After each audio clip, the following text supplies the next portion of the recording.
All right. Thank you guys for being here. My name is Ryan Kingsline. I'm the founder of Vertex School.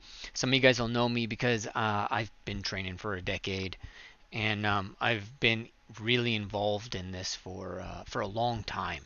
And I've tried several different both business models, although I wouldn't really say business models because you know the business side of it hasn't been like the big focus. The big focus for me over the years has been the teaching models, the ways that people grow, and what really moves the needle in people's growth factors.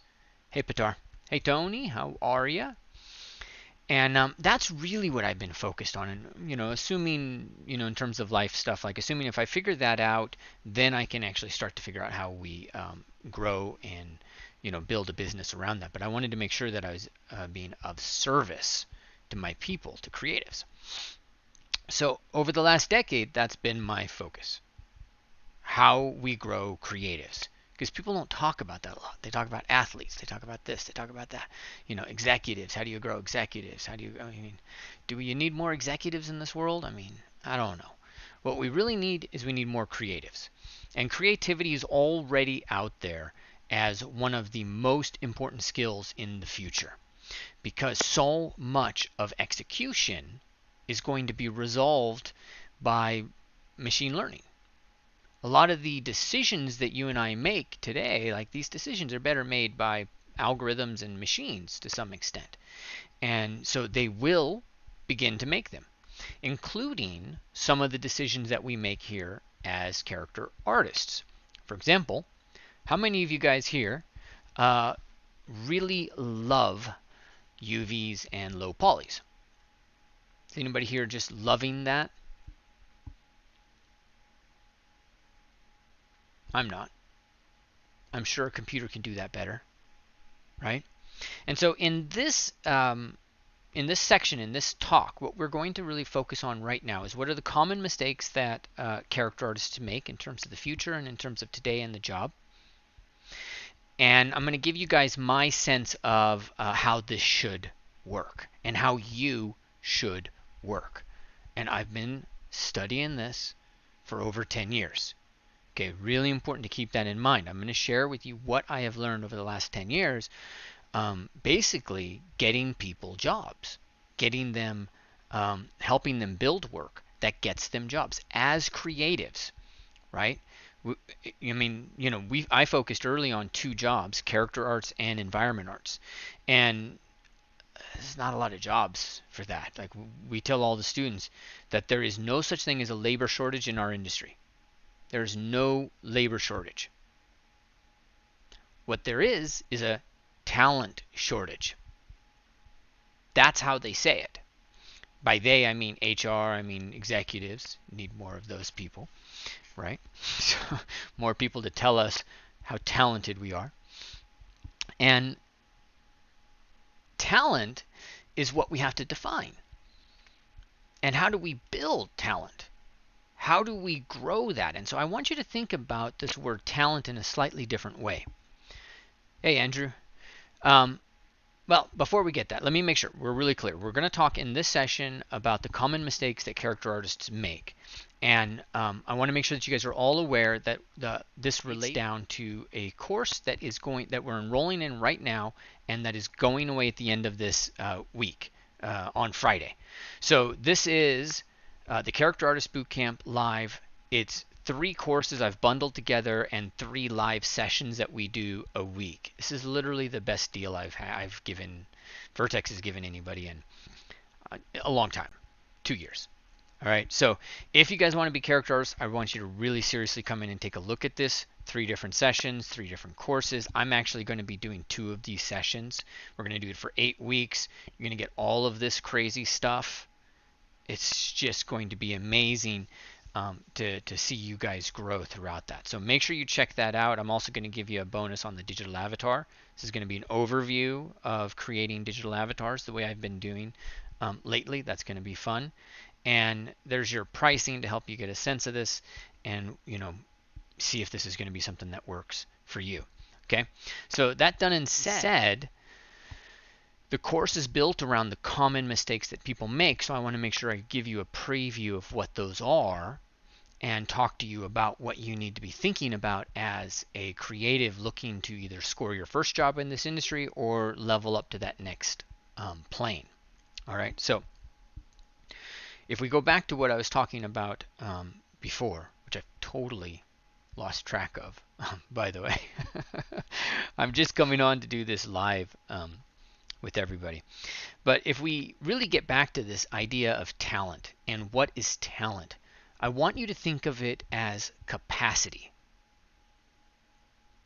You got talent over here, and talent is this mystery. Is it genetics? Is it predilection? Is it the fact that somebody's mom gave them a paint set? Is it the fact that somebody broke their leg or they had polio? And because they had polio, they were laid up in bed, so now they didn't have anything to do except for write or play an instrument or paint or draw, right? Like these are Picasso's story, Dali's story. Like all these guys have these stories like that, right? And so is talent that? So what do I got to do?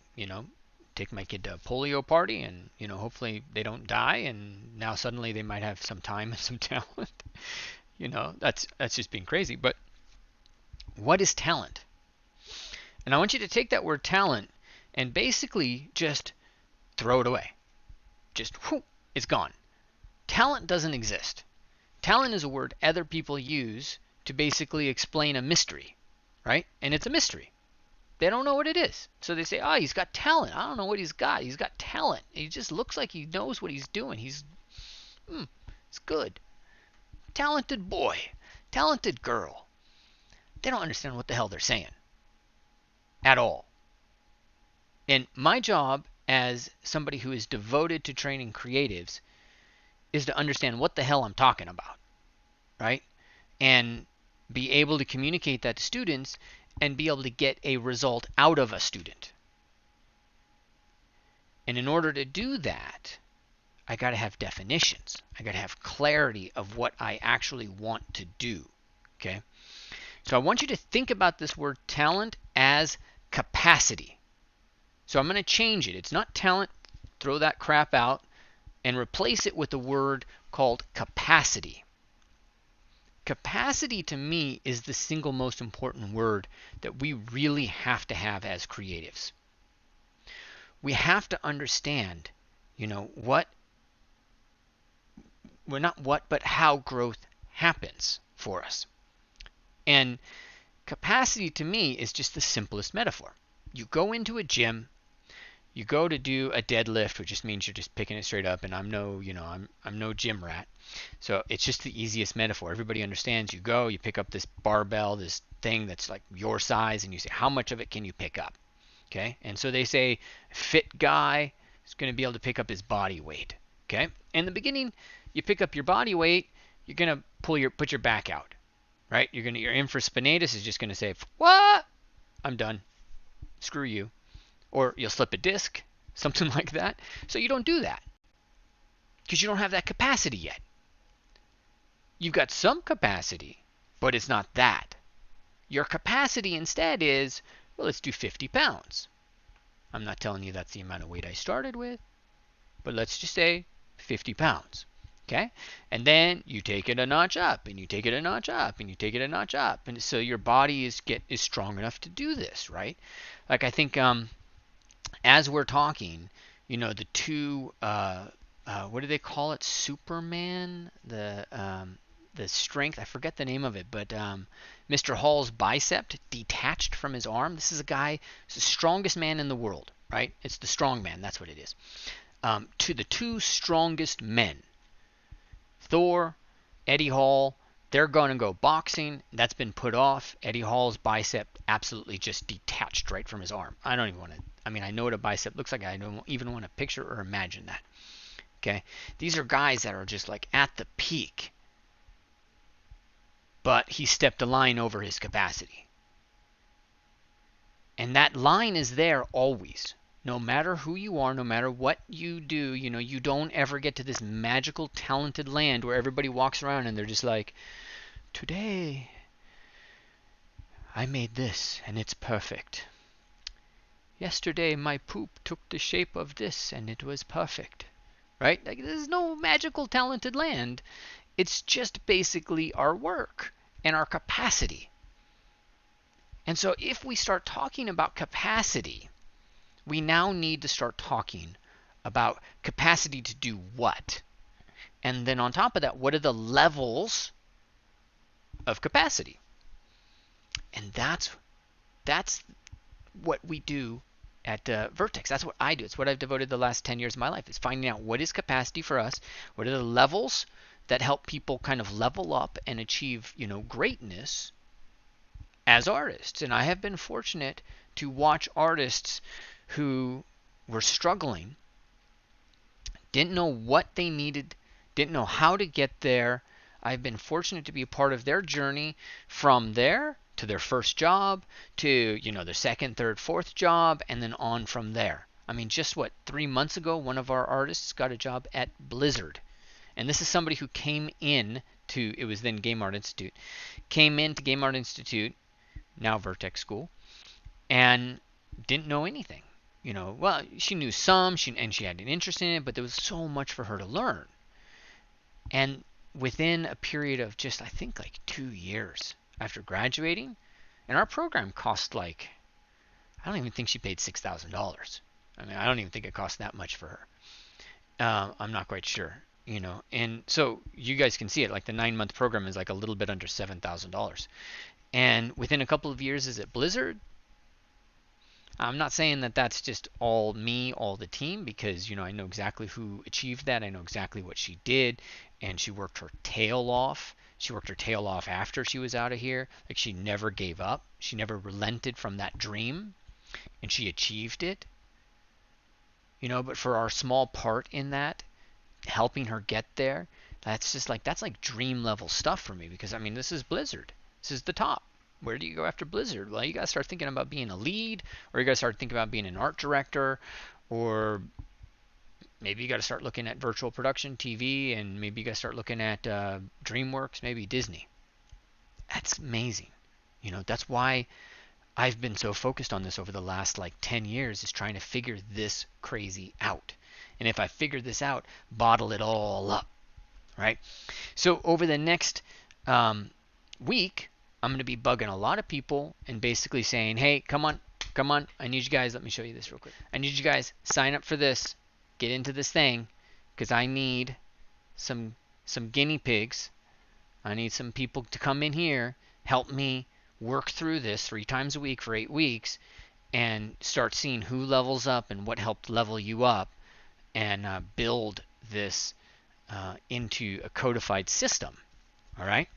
So if you want to come in and learn with me, then this is definitely this is the time. This is easily going to be the cheapest you ever get into this, get all of this content.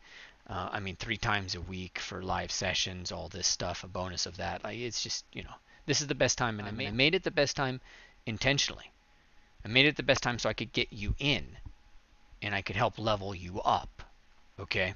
Really important that, you understand that this is designed to help me achieve my goal, but it's going to be a win-win. So what are the common mistakes that character artists make, beginning character artists make? And, before I answer that, what do you think? What are the common mistakes, right? So if you're over there on YouTube, or if you're over here on Facebook, I got 2 screens. What are the common mistakes that we make when we're trying to figure this out? Okay, and while you're figuring that out, I'm going to come over here and look at that. Pitar, did I answer your question? Pitar finds UVs therapeutic. That's fantastic. Lovely. Star, yes, you should be worried about AI, but you should just be planning for it. Franco. We were just talking about, Franco, we'll talk about it a little bit. We were talking about how AI is taking a lot of executive decision-making things from us, and one of them is going to be low poly, and it kind of already is. So it's just some elements still require a manual input. So what do you guys think? Munir, how are you? Focusing in anatomy only. That's a really important part, to this conversation. And if I'm over here and I'm looking, Like obviously I have focused on anatomy. 10 years ago, I brought this anatomy figure. This is actually a variation of it. Did I put the figure in here? No, the scan data is not in here. And I'm updating her and him with a whole bunch of cool stuff. I've obviously done a lot in terms of anatomy, but anatomy can be like a black hole, you know, and trying to understand what's important out of it can be very difficult. You know, so for example, one of the things that I find that like insanely important is just understanding retaining ligaments. So if we come in and we can hide everything, but we'll show that, and let's show the skull. These retaining ligaments, like these are more impactful of the form than you can imagine until you learn it. These define so much of where our fat pads are, and they create what the plastic surgeons call compartments. Really insane. I mean, look at this. Like, why does it cross here and not go on bone? There's all kinds of stuff that we do need to learn in terms of anatomy and stuff that really makes a difference. But not everything makes the difference, you know, that we think. Not everything is as important as we might be inclined, you know, to give it. I don't know if this is the mid or the middle cheek. As a dyslexic, I just gave up and said I don't care if I remember these details. So you have to pardon me. So this fat pad right here, is this as important as the fat pad next to it? Is that the case? So if I'm going to create somebody who looks like they're a little overweight, seriously? There's my Wacom pin. I'm sitting here looking around for my Wacom pin. So if I'm going to create somebody that's overweight, I'm going to start from the anatomy figure. See, my fat pads, I'm identifying them. Are all fat pads created equal? Notice how I'm really only focusing on I'm focusing on very few fat pads, to be perfectly honest with you. Most of the work of me putting together the fat pads on this face is the neck, this big guy right here, my jowl fat, and then only slowly do I start to put in the cheek fat, which includes the mid cheek, the nasolabial fat, and I start to really blend these into, you know, each other. So if we come and we end right about, where was it? Then I went and turned him into an old man. There you go. You know, you can see like this is definitely somebody from a distance that's a little bit chubby, and where is that fat pad in the middle? It's not an important fat pad right off the bat. Not everything is equally important. Let me zoom out of there. Sorry for the back and forth. So there are things about anatomy that you really do have to focus on, but not everything. Right? Alan, so glad to see you here, my friend. Guys, you're going to be so incredibly excited to see what Alan's producing. It's actually, we're building it into a whole big deal. It's an environment class from film and game. That's just it's gonna rock your world. It's pretty awesome. And Alan has extensive experience in that. So Alan is saying not enough background story of the character story. Yeah, I mean that's totally, you know, because character artists tend to get focused on what we call the software stack. And we can all learn a lot from tech companies. They move incredibly fast. They are filled with incredibly smart people that are incredibly efficient at doing all sorts of things. And so I tend to use them as my guide, right? Because I'm not as smart, I'm not as efficient, I'm not as, you know, I'm not trying to organize as much knowledge as they are. You know, I'm really trying to actually just play in the mud, you know, and sculpt at the end of the day. But let's take a look at this idea of a stack. I don't know where I am right now. Character arts, yeah, that'll work. let's turn this on and let me show my screen. There you go. We're going to kind of cover this. So right off the bat, one of the things that we lock on to, and it's one of our biggest mistakes, is we lock onto the software stack. What's the software stack? What are the software that we use? What do you guys think? Da, da, da, da, da. And while you're doing that, I'm going to look through some of the notes that other people have made. So Star said character mistakes, not understanding anatomy. Kid B. How many naked characters do you see out there, Star? Not a lot. Do you need to understand how to sculpt six packs? It's kind of cool. But does every character artist need to have a lock on that knowledge? It helps them level up, but does it help for the first job, right? And that's what's really important is one of the first mistakes that people make, and I'm going to write this down over here so we can kind of keep track, because you know, I'm kind of working ad lib today. This thing keeps moving. I've been ad-libbing for the last, not ad-libbing, I'm going to ad-lib today. That's going to drive me absolutely insane. It just keeps bouncing back and forth. All right, so one of the mistakes that we have is an over-focus on anatomy. That's really important to me. Okay, most people don't have an under-focus. But the other part of that is not focused on the first job. Is your first job going to expect that you sculpt realistic likenesses? 10 realistic likenesses for the game within the first month? If they do, you don't want to work there. Those are all a bunch of people that have zero idea what they're doing. All of those executives, they need to be fired, because that is not what you expect out of a junior character artist.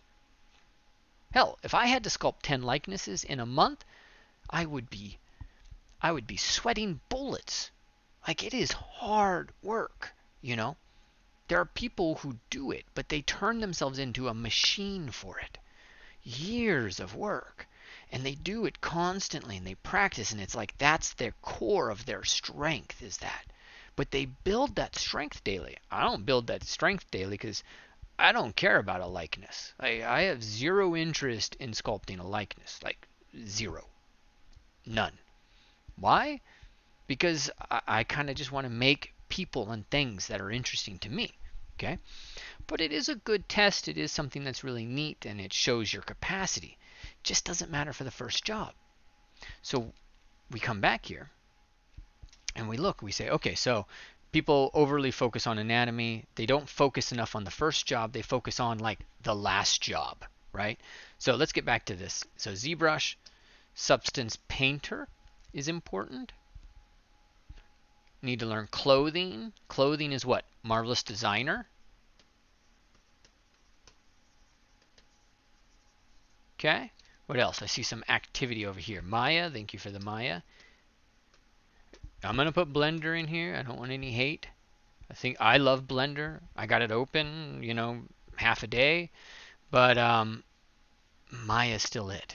Sucks. Mudbox. Holy Alan. What did I do? The software that shall not be named.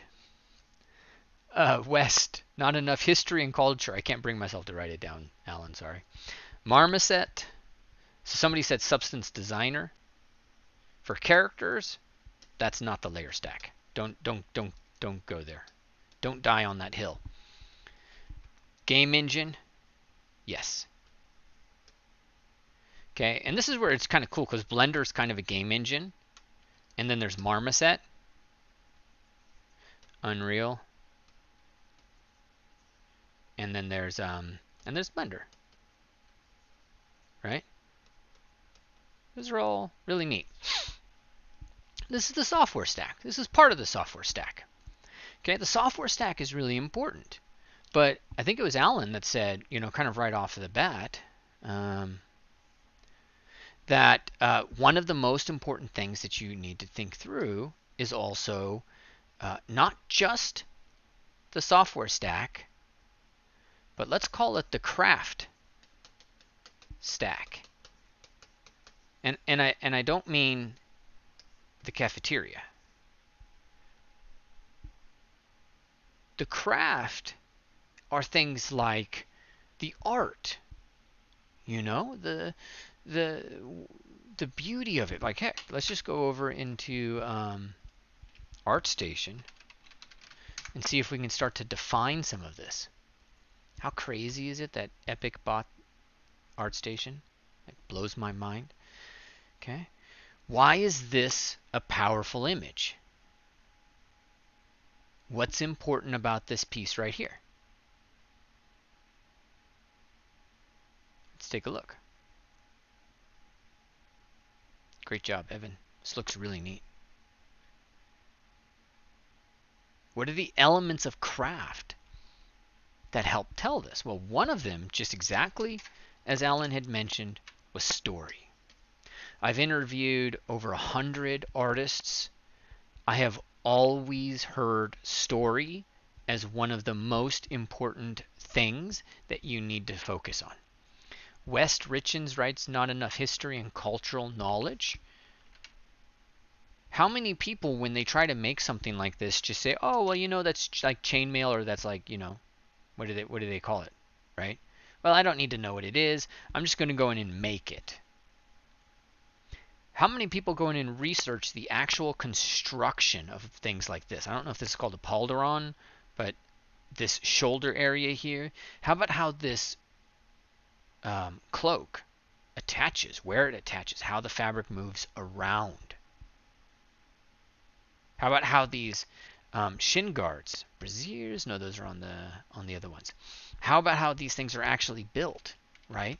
So we always talk about authenticity.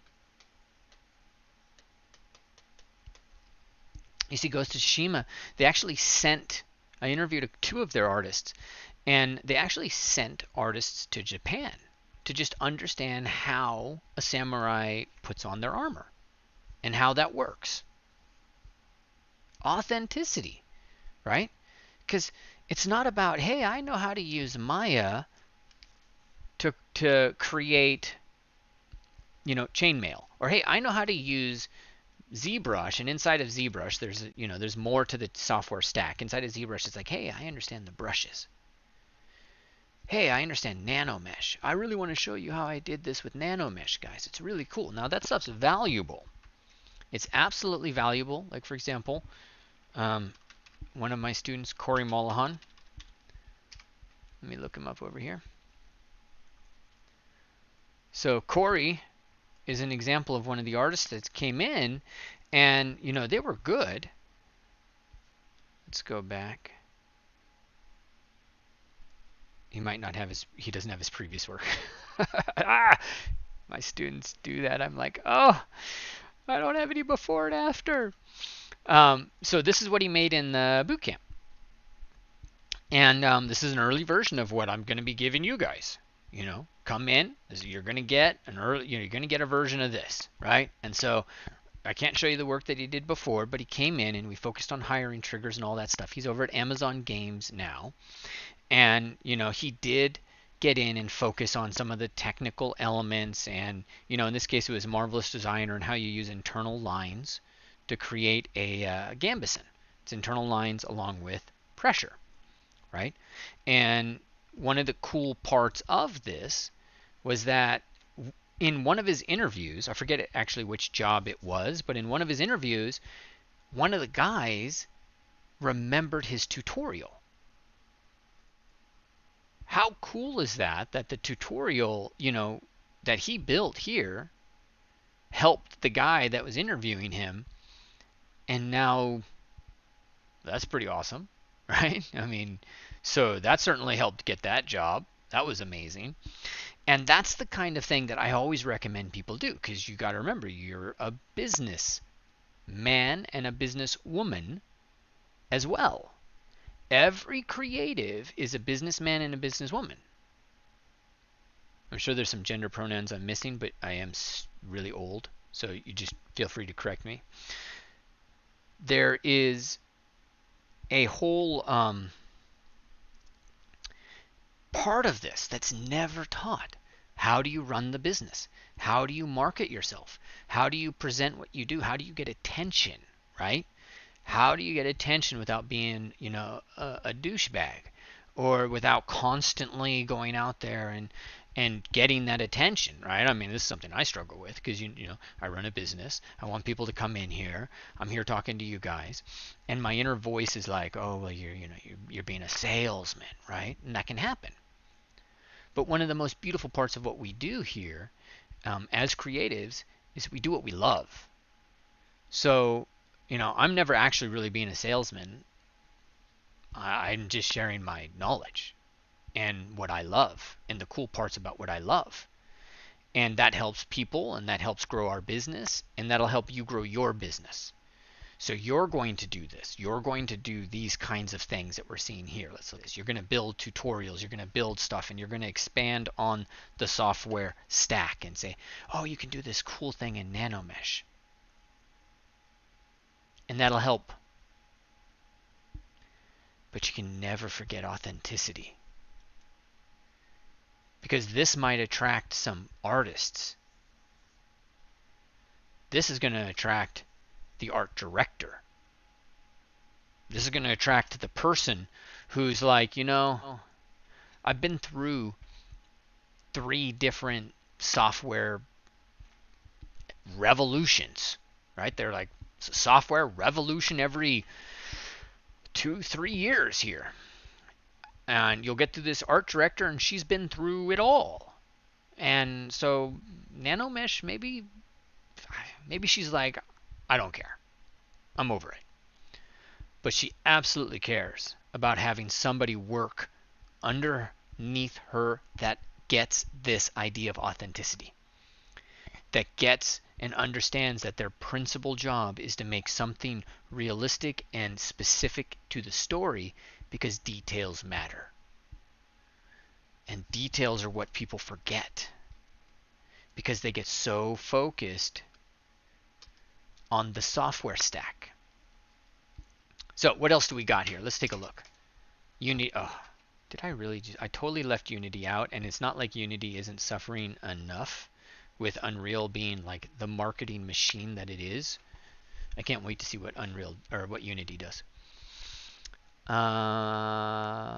Huen, how do you organize ZBrush subtools? Anybody want to give him an answer for that? I'll tell you, the fact that you're right, I find myself hating the ZBrush outliner is hilarious. Like hilarious. Because it is not an outliner. I was there when subtools were developed, and I told over, like, people want Maya's outliner, and he was like, I'm not making Maya's outliner. And I'm like, it looks like Maya's outliner. And he's like, it's not Maya's outliner. And everybody's like, yeah, you're right, it's not Maya's outliner. You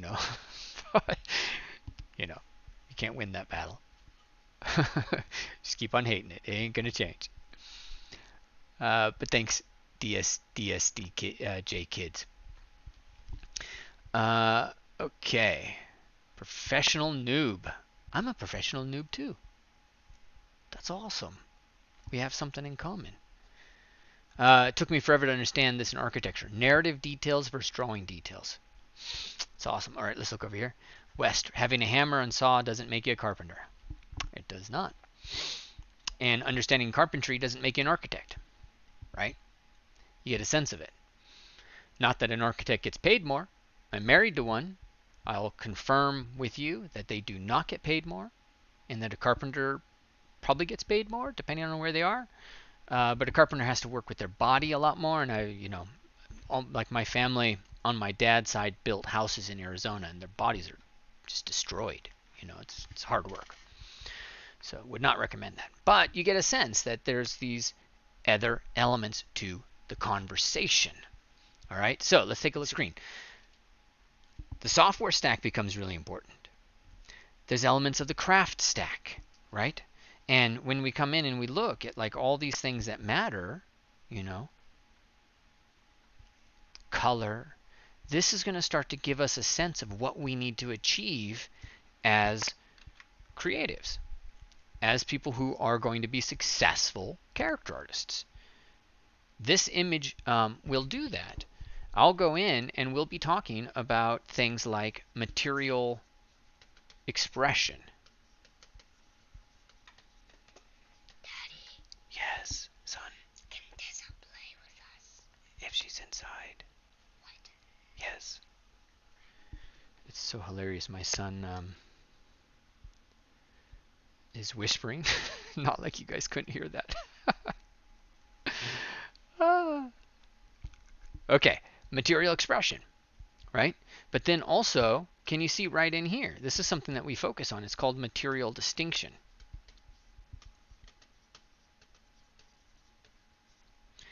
There's one metal different than another metal.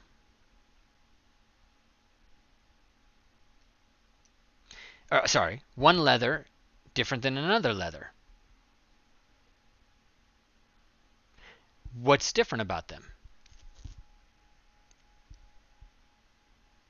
One, two, right? How do we express them differently? There's this metal down here. Is it going to be different than this metal here, where they're all clanking against each other? Is it going to be different than this metal here, which is going to have the oil on the hair? Is it going to be different than the metal on the shield, right? All this distinction must happen. But again, people get focused on the software stack, and they're like, hey, I can do this in Substance Painter. I can use anchors in Painter, right? I can use all these things in Painter. I understand how to do all these things in Painter. And the key thing to understand is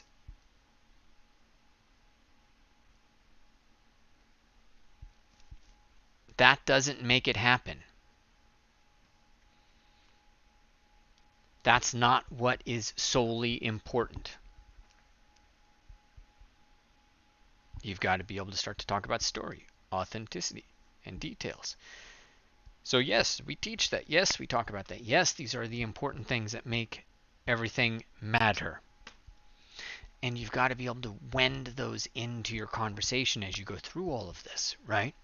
It's one of the things that I find most valuable about the kind of bootcamp format that we use. Because, I have a personal belief, and this is mine, but we're all overeducated and we're underworked. And we're not really worked in the system that we need to work in. The work is what matters. But it's very easy to be like, that dog that just sits there and spins and catches their tail, just constantly going around and around and around because you're lost, right? You're doing this on your own. And so this is where we have to kind of look now, and we have to say, okay, so what is the work, right? What is the work that matters? So the work that matters is, of course, something that, I've defined. It's important for me to define that. So if I was to just kind of bring this in, let's go over here and look at the screen. If we look at character arts, you can say that there are 6 main stages. High poly, low poly, texture, groom, rendering, and the material setup. And then there's the presentation. And by presentation, I don't mean just the image, but I also mean, are you doing what Corey Molahan did? Are you going out there and adding value, to your community? Okay? So these are the main pieces. They're the big parts of the puzzle. And then as we go through, each one of those has a certain amount of depth to it. So, like, let's say, where'd my pen go? Right there. So that's our craft stack. So let's come over here and we say process stack. So in terms of our process stack, you've got your high, you've got your low, and UVs. You got your texture. We should figure that whole thing out. We've got our render and material. And then we also have our presentation. Okay, so your high poly, that has a whole series of depth elements to it, right? So if you look at this and like this is a journey, you can come in and you can say, okay, so this is my high poly, this is my low, this is my texture, right? Oh, I forgot the groom. I always forget the groom because like hair is not the thing I love to do at all. Like at this stage in my life, I pay somebody to do that, um, and I pay somebody to teach you guys rendering. Okay, and then presentation. So, and that kind of gets into this thing that you're seeing right here on the side. But I'm gonna just delete that and get out of the way. And then that leads to JOB. I'm going to remind you there is no labor shortage in this industry. There is what the executives, God bless them, will call a talent shortage. So I make no promises. I can't make promises. I could tell somebody you're awesome. They don't care what I have to say on it at all. You'll still have to do the art test. You'll still have to work to prove yourself. That's how it works. Okay. I'm just using this. In fact, what I'll say here is job candidate. So it's kind of really clear here. I don't. This is hard work, guys. I've been doing this for a long time, teaching people how to do this, and I want to make sure, that I'm up and up with you. The process can be intense. Here, let me make some changes. For some reason, my eraser's not coming in. Ugh. Choose eraser. I'll take a stroke eraser, please. Now I will take a pen. Okay. It is what it is. All right, let's take a look at it. So this is our journey to get to the job candidate. What's our level of the high poly? Well, I'll do one simple thing for you right now. A lot of people will just work in ZBrush for the high poly. Okay? Do you think that ZBrush, do you think that that's something that exists up here or exists down here? Top? Like, is it kind of a surface level or is it an in-depth skill? You tell me. I'll wait. You in? Sure, I'll roast if we got time.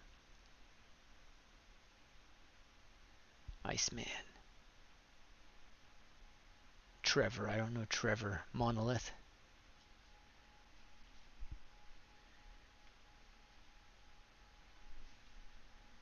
Lighting, super important. Did I not put lighting down? I meant it in with the rendering. Mr. Victor Beltran. VFX is hungry for artists right now with the post-COVID opening, so that's something that everyone should consider too. So, is ZBrush surface level or is it an in-depth, sophisticated tool? Now, remember, I helped build the program, and I love it. I work in it. I devoted a lot of my life to it. But I will tell you straight, it is a surface level tool. So it's up here. It is not an in-depth tool in the main sense of things. Okay, when things start to get more in-depth, you get into Maya a little bit. And they go back and forth. So I would, if somebody wants to argue with me on that, I'd be like, yeah, whatever, I'll let that go. But without a doubt, Marvelous Designer is a more sophisticated tool. And Marvelous Designer means that you've achieved a higher level of depth. But one of the things that people do with Marvelous Designer is they go to 60% and then they go back to ZBrush. So I'll put Marvelous Designer in two phases. Marvelous Designer kind of basic and Marvelous Designer Advanced.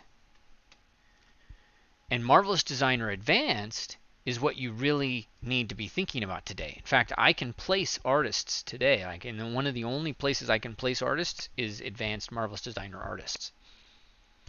I have a studio that will just take them on right away. I think it takes like 2 weeks for the right job to come in or something like that, but it's there, waiting for you. But you have to be working not at this. You have to, instead of the 60%, you have to work at the 90%. Almost everything inside of Marvelous Designer. right? Why would that be important? This is something that I think is really, a significant talking point for us. And I know I'm giving you a lot of information right now, and so, I apologize for that. And hopefully, I will, I'll make these small and digestible. But I've been doing this for 10 years, so I got a lot of stuff to say, and I don't talk live often. Um, so why is Marvelous Designer such a important tool? What makes it more important than ZBrush? Well, you have to think about the companies that are hiring artists. One of the most important things a company does, like just the whole formation of a company, is uh, is all around building safety and security around a product line. That's what it's all about, right? And a lot of companies start by just one individual that's good at something, and then they have to build a company that helps them protect their process and scale their process. So as a game company, let's say, if I'm an outsourcing studio, I want to get hired by Bungie to create a whole bunch of soldier outfits. Bungie wants to hire me to do that because they're tired of dealing with the whole manpower side of it themselves. They want to hire me, and my job is very simple. My job is to provide predictable results to Bungie in predictable time frames. So if all of my artists are using Maya and ZBrush and Marvelous Designer and they have their own workflows, do I have a predictable process? Do I have a company that can deliver predictable results? And the answer is no, you don't. I basically have a bunch of guys and girls that are just having fun. And so we might be good, but we don't have any processes because of one main reason. Seeing if anybody catches the reason.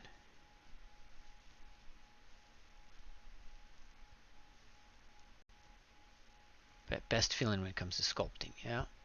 Haven't used MD in years. Sculpt a likeness. ZBrush, the main reason is ZBrush is not a scalable tool. ZBrush was not built to be scalable. It was built to be individual. When I talked to Ofer about this, he was like, no, ZBrush is, because we were looking at it, and even when I built the subtool, the soldier inside of ZBrush, I forget what he's called. Demo Soldier. So when I built Demo Soldier, we were worried. Is that going to be too much?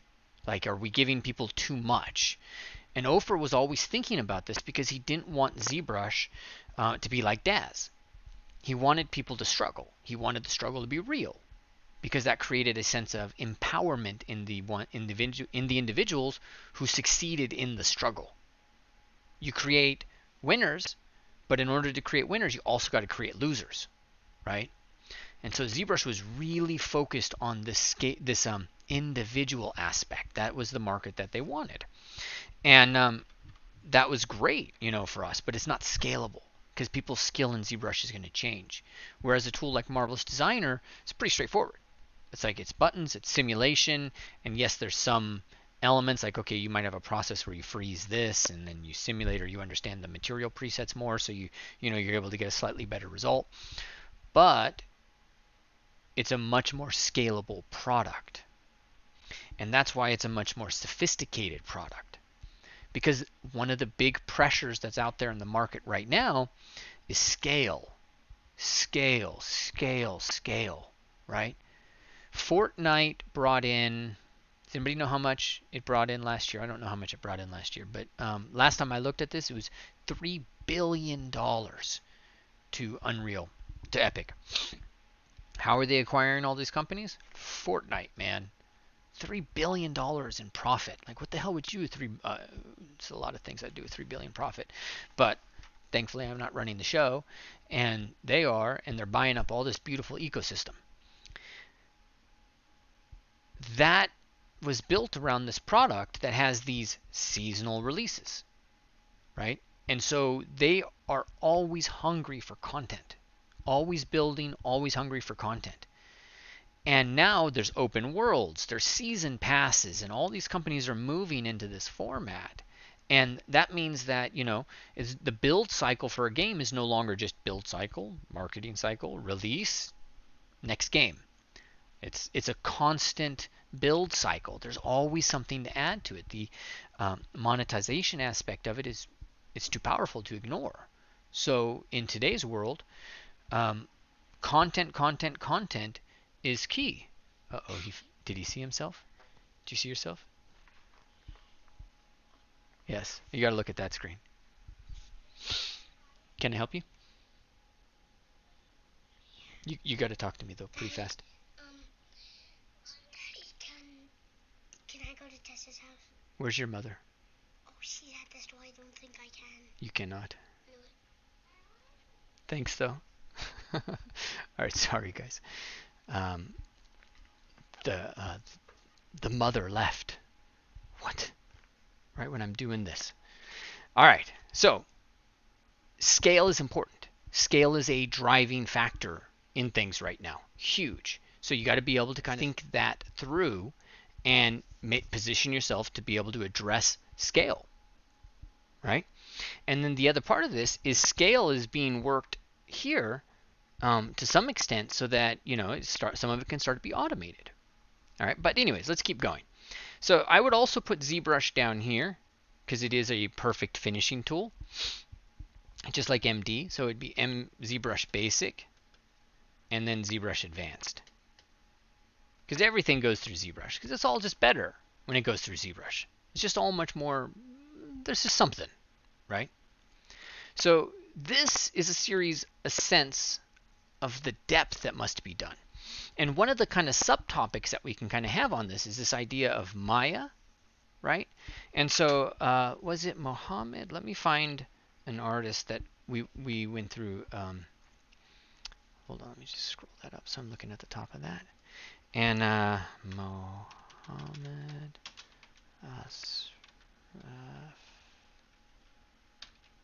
I'm misspelling something. There's a slight variation in spelling. Oh no, I got it right.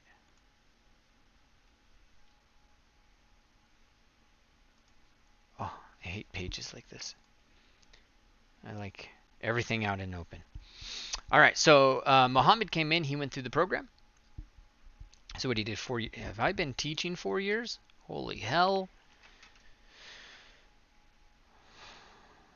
Okay.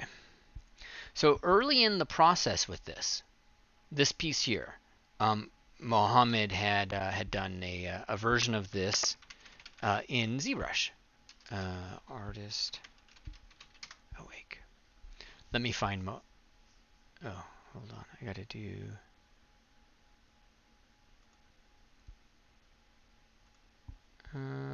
That's going to take me too long to figure out. I won't be able to find the ZBrush version. But he had originally done a version of this in ZBrush, and then we were looking at that, and I was like, yeah, this is an example, Mohammed, of where everybody goes to ZBrush, and you just got to leave it. It's not going to be the end-all be-all. There are some things that you just do in Maya. So if you're going to do this breastplate and all of these things on the side, like sure, somebody can do all of that stuff inside of ZBrush. But is that really what's essential? I mean, no. Maya is actually the more powerful tool, or Blender, or some traditional 3D modeling system is a more powerful tool and is going to give you more production level results. Now, I know some amazing ZBrushers like Mike Pavlovich might disagree, and there's these cool tutorials like this, but those are all based on people knowing the ins and outs of ZBrush, and not everybody does. But Maya, this is basic polygonal modeling, right? And so if you're going to do this, do the base shape of this, do this base shape inside of Maya. And then once you're done with that, of course, bring it back into ZBrush and, do some cool engravings. Like, yeah, down for that. That's where Maya becomes important, and then yes, there's some advanced level stuff for us to do inside of ZBrush, right? Any questions about this? Because, we started this journey out talking about capacity, right? And what you're really seeing here, this is capacity. ZBrush Basic is not a deep level of capacity. Marvelous Designer Advanced, you have more capacity. ZBrush Advanced, you have more capacity. And your job as a character artist is to get down to the bottom of that and to really grow your capacity. Iceman, yeah, 90% of that was hard surface. So why would you do hard surface in ZBrush? Like, I help build a program. I will not do hard surface in ZBrush. It's a nightmare. Um, but the tools are there, and they're cool, right? And they make for great YouTube videos, but they don't make for great production life.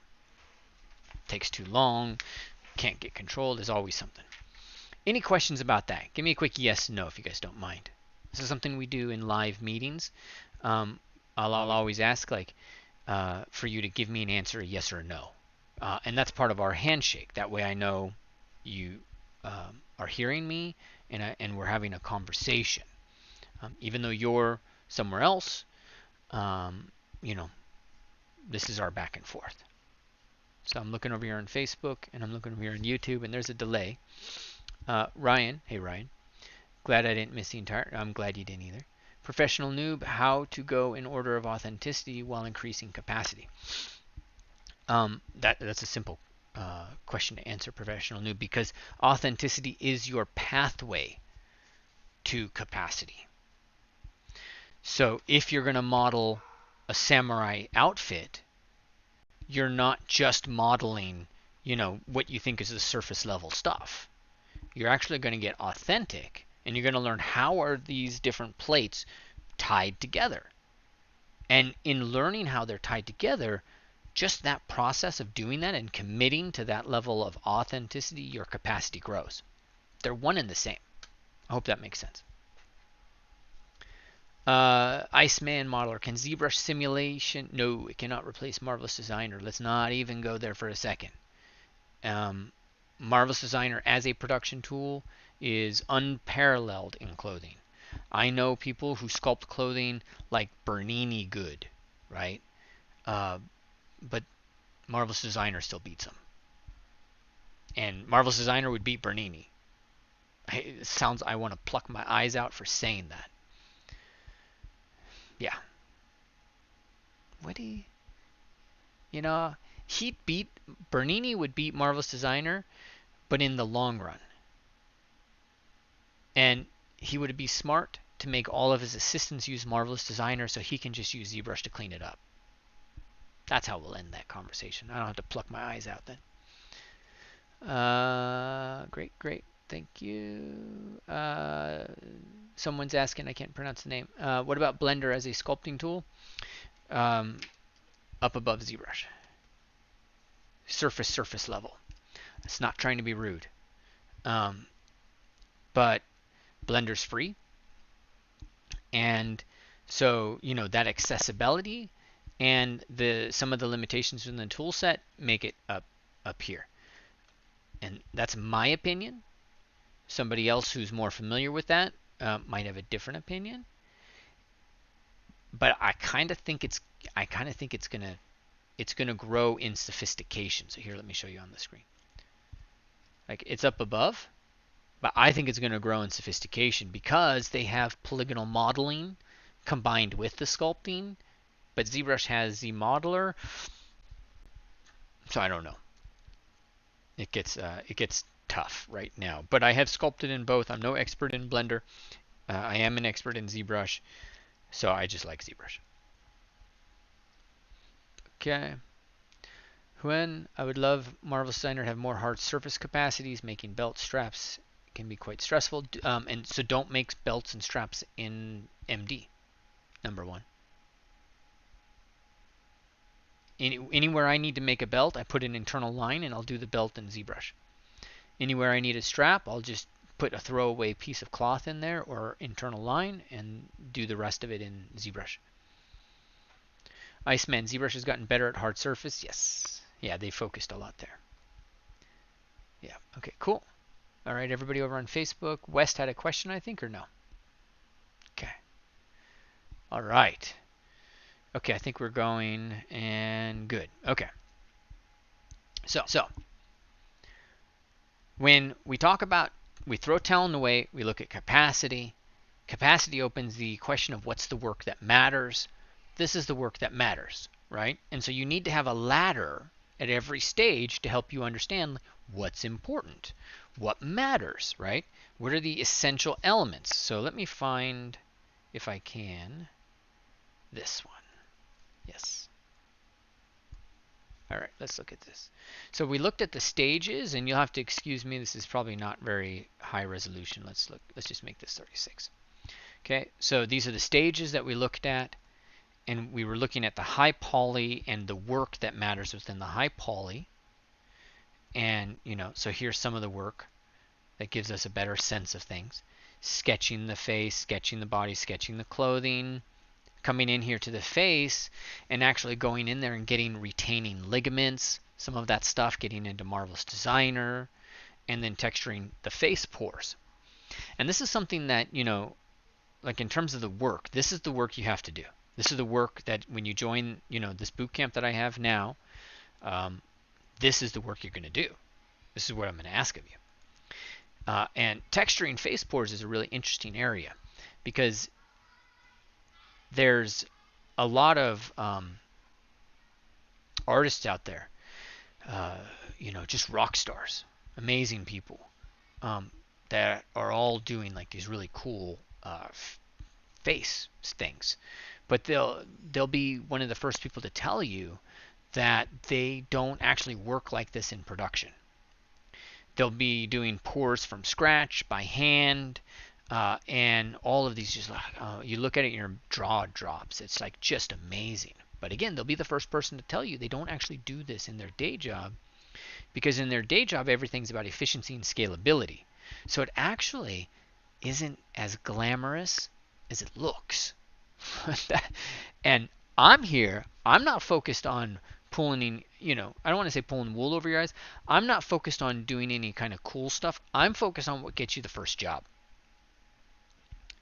That's the number one thing for me, because I judge my success rate by people getting jobs and doing art tests.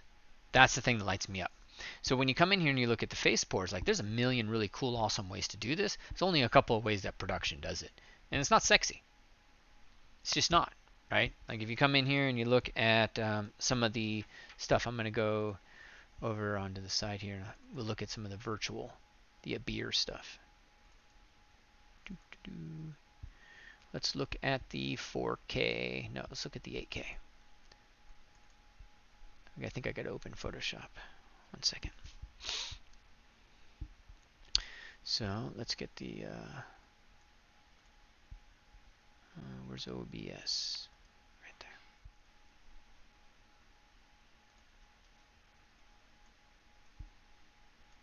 Okay, hit OK.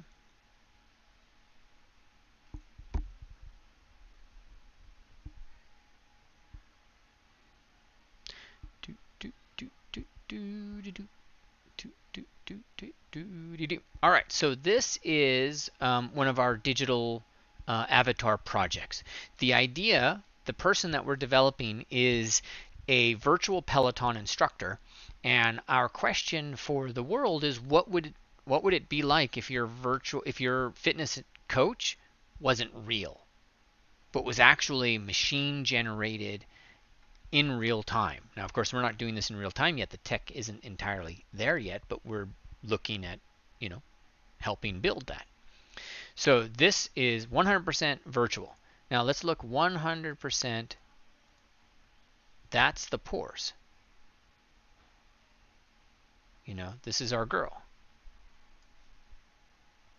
Some pretty crazy stuff. And the process for doing this, look at that. Oh my God.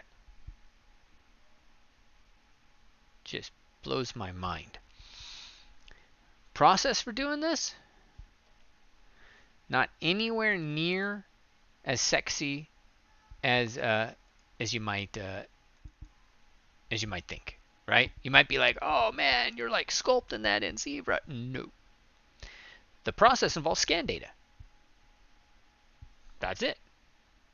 It involves you sculpting. Yes, that's great stuff. Beautiful, love it, fun. But then you have to go get scan data, and you get scan data that has a similar skin tone, and you extract your pores from the scan data, you extract your texture from the scan data, and then you have to clean things up, and you got to move hairs around and stuff like that. And I remember, I don't have Discord here, and I don't really want to open Discord because it's kind of weird things happen sometimes on this machine. But one of the early versions of me, we used this guy from Triple Gangers, and I mean, he'd been through a lot. So like, it was my face with his skin texture, and I just like I looked horrible.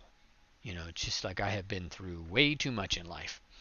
And so we had to clean all of that up to get that skin texture to look better, but we kept that detail. And this is all like when you get into the boot camp, this is actually one of the bonuses. You're going to get to see this high level view of how we go about creating this. And it's one of the things it's one of the experiments I want to run here with people. So when we look at this work, that's the work that matters. So let's look at the screen right there. Now low poly, this is the work that matters. Retopologizing, make sure you go through, right? But what is it about UVs that determine you have a certain level of depth? Right, so if we come in here and we go low poly UVs, let's start the UVs here because the UVs are generally a little bit more of an advanced technique. Okay, and not a lot of people sit down and think about like what are good UVs. So what do you guys think are good UVs? What determines UVs? And Iceman, that's just actually one 8K render, and it's one. Gosh, I don't actually remember how large the map is. I'll look while I'm waiting for you guys to get that answer. What do you think makes good UVs?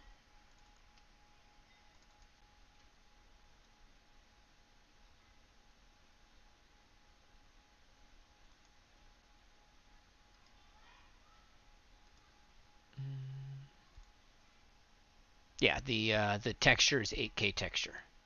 8192 by 8192. Pixel density where it matters? Yes, that makes sense, Wes. Ken, does this course come with software? I wish it did, Ken.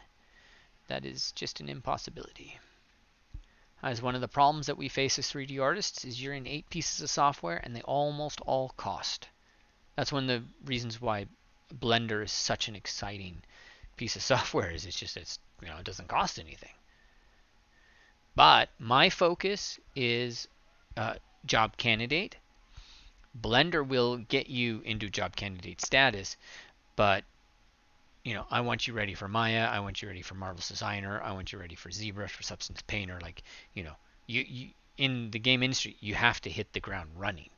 They don't have a 1-week internship program. Hit the ground running. No wasted space, even textile density, no visible seams, animation friendly, good UVs are how they fit in the production pipeline, all that good stuff, right? So I tell you, with UVs, you can definitely talk to people about pixel density, but there's one thing that I like to make sure people are aware of right off of the bat is just alignment or on axis. What is that? Axis. On axes, if I'm saying that correctly. Just this is a simple problem because again, like I'm focused as a mentor. My job isn't to give you every piece of information because number one, that actually hurts you, right? I think there's this thing about bulldozer parents that solve all their kids' problems, and then the kids can't. I mean, we all know kids that can't solve their own problems. It's like, oh yeah, I wish I had your parent slash not. I had to solve a lot. Like I came from a trailer park in Alaska, and I came from like the part where you're like, yeah, that's where a trailer park goes. Like, definitely, 100%. That part of the world, that part, trailer park. Let's put it there, right? So it was not a good place. Um, and I had to rise up, if I'm going to quote some Hamilton. And that was a struggle. I delivered pizza in a college town in Lawrence, Kansas, which is literally the most humiliating job I've ever had. And I had these assholes ordering pizza, excuse my language. Um, and I'm looking at them and I'm like, you're just really a horrible bag of flesh. How did you get here? When I didn't even understand how to get to college. Like, nobody in my family did that. How do you get to college? What's college? Um, you know, I tell my kids I got into University of Las Vegas, and they tell me you got into a clown college, which is very rude for the University of Las Vegas. So please forgive my children for that.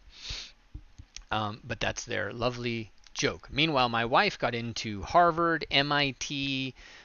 She got into Michigan, like this world-renowned architecture program, and SCAD, not SCAD. That's our thing. But she ended up going to LA, right? And so struggle is important. You have to struggle. So I'm not going to give you all the answers. Okay, I'm looking for like the 1, 2, 3 things that if I say focus on this, it arranges everything in your brain so that you just learn naturally, and maybe you don't even think about me anymore. Maybe it's like, well, I learned this on my own. Like the best teaching I do is when somebody thinks they're self-taught. It sounds weird, but that's the truth. A good mentor empowers people. So the big thing I talk about with UVs is, don't put your face like that. Make things on axes. Make it look relatively readable, in that way. And this one concept helps people understand everything that they kind of need. Then after that, you can go into pixel density for sure. But if you start with this concept of pixel density, like people just get lost, right? So like if I was like, hey, you got to get pixel density, and then somebody's like, well, but I don't even know. Am I doing a cylindrical projection or am I doing a automatic projection, right? So there's levels. So there's your projection, right? And then there's your alignment. And then you might say there's your density. And those are all levels of capacity. And that's what we're talking about here. Capacity. It's the first thing you need to learn. What projection do I use? Like surprisingly, cylindrical projection works for a lot of stuff. Wow, cool. Alignment, and in terms of the arrangement and the layout, and then density. But what's really kind of like, what I'm really trying to get across to you guys here is that if you understand the steps on the journey, and if you understand the depth that you need to reach on that journey, that's where you solve all the common mistakes. Because again, somebody might go in and they think, well, the first thing I need to do is I need to understand, I need to master the face. And if I master the face, because everybody says all the sculpting problems are in the face. So if you can sculpt these amazing faces, then you're good to go. Well, welcome to next 2 years of your life disappearing. I hope you're either independently wealthy or you love the job you're on right now, because that's what you're going to be doing while you develop your capacity over here, lifting this heavy weight that's just, it's taking a lot of time. Or make that a life goal, stretch it out, and instead of that being something you have to do now, something you work towards, but why don't we build a portfolio that gets us a junior artist job so we can stop working those night shifts, stock in grocery stores, which is a job I've done. And that's a hard job, not because you're lifting anything heavy necessarily, but because you're working the night shift. And the night shift just rearranges your body. Like for me, the night shift just so hard. I actually pulled an all-nighter the other night. Not like for a work project, which would have been much more fun. But my kids were in this, in the neighborhood here, they have this swim team. And the swim team starts at like 5 in the morning. Like these guys are serious. They're convinced there's going to be some Olympics people out of this, and that's really cool because it really pushes my kids. And by push them, I mean my son was crying in the pool on his lap back. They push, and that like tore my heart to pieces, but also made me proud that my son got to that edge. He cried, did it, got himself together, kept moving on. You know, they're serious about this work, and so I'm like, it's 5 o'clock, and everybody's serious, and I'm like set up, so I have to be there at like 4:30, and I'm up until 11, and then I get to 11, and I'm like, oh, I'm nervous, I'm not gonna sleep. So then I just stayed up all night working, and then by the end of that, by 10 a.m., my body was dead. I was like, screw this. I don't want to talk to another human being for, let's say, 3 days. And it just destroyed my body. And working night shift, super hard on your body. I can't do it today. Um, and thankfully, I don't have to because I built enough capacity in my life to where I have financial power and I don't have to do that. That's what I want for you guys. Because when we look at this and we look at this journey, high poly, low poly, texture, groom, all these things, this isn't just capacity as a character artist. It becomes actually financial power. Make yourself a job candidate. Start doing the work that you love.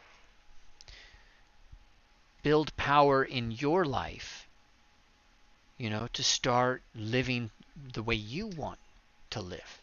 Which is really one of the big journeys that we're talking about here as creatives. All of this stuff here, the high poly, other thing I'm describing here, is all steps to giving you that financial power. Because when you have that financial power, everything changes, right? Like I'll have students that live in with their parents. And this is the job that gets them out from living with their parents. Okay, maybe their parents are like, well, this is the last thing you can do. And if this doesn't work, you need to go do that other job, doctor, some other career path that they've got mapped out for them. So it's my job to make sure that people level up. Or at least it's my job to give them the ladder. It's their job to climb it. Because I had plenty of students that I give the ladder to and they don't climb. What am I going to do? You never know why people don't rise to the moment. And maybe it's just not the moment for them at that time. But I'm here for those who are rising. Who, when they see that ladder, they look at that and they say, yeah, that makes sense. I understand that those are the things I need to do. Because there's one really big problem that aspiring character artists have to address right out of the gate. And I've been talking about this for 4 years now. And it's still there.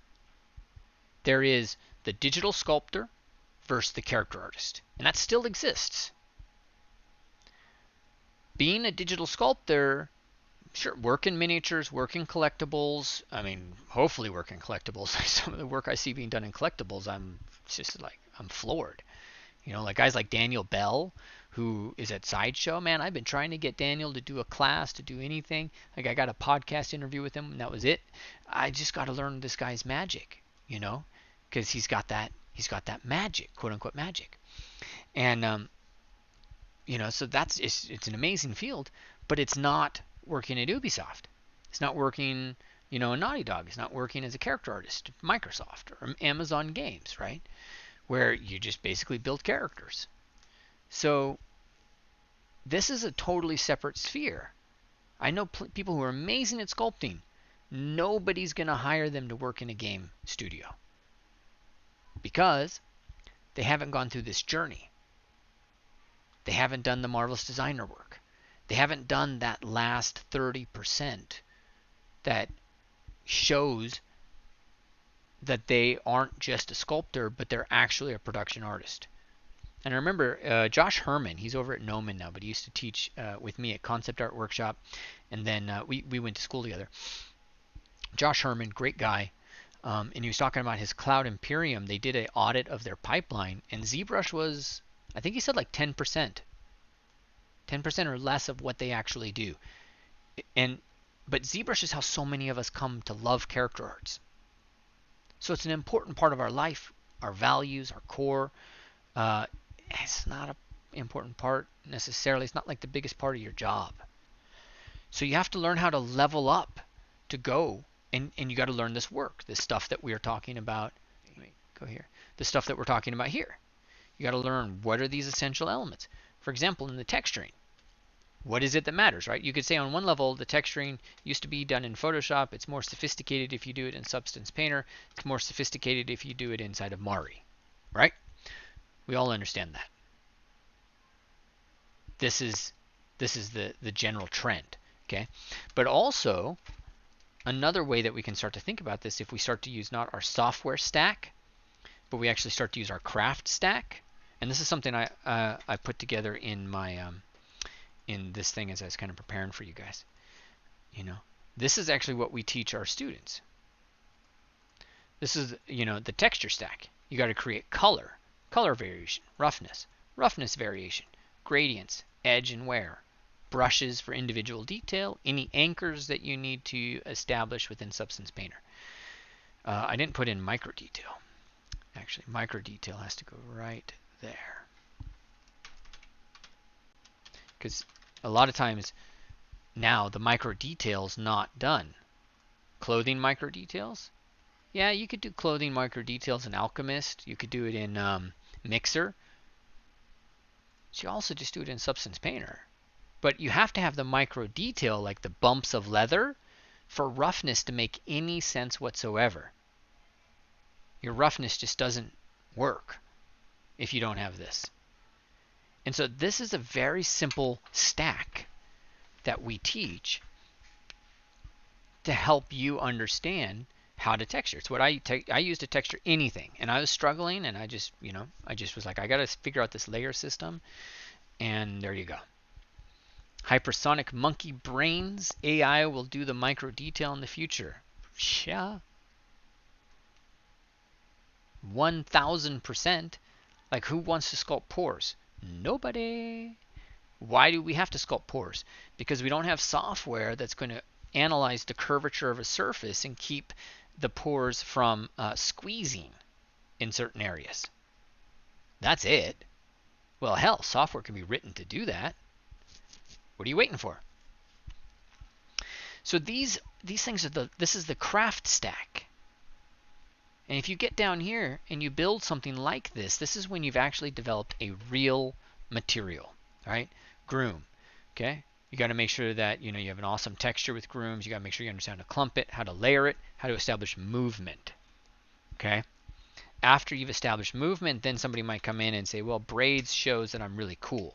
Yeah, kind of does actually.